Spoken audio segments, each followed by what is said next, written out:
ভালো লাগে না। বর যদি অসুস্থ থাকে তার বউ কি ভালো থাকতে পারে বলো?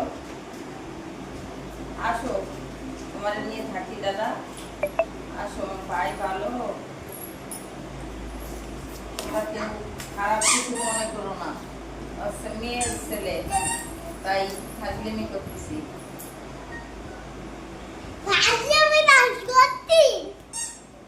বালিশ আনছিস?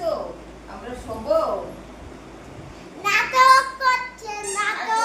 শুয়ে থাকি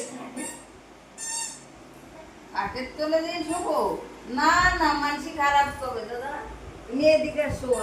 আরে কষ্ট রে, এদিকে শো। তোমার দাদা খাট থেকে একটু কষ্ট হয়ে গেছে রে। আসো, আমরা এই জায়গায় শোবো দাদা। লিন্ডু খাবার, তোমার গ্যাস হয়েছে? তোমার গ্যাস হয়েছে দাদা? ঠিক হয়ে যাবে, ভালো হয়ে যাবে। তুমি লক্ষ্মী দাদা না? তুমি আমার সোনা দাদা না?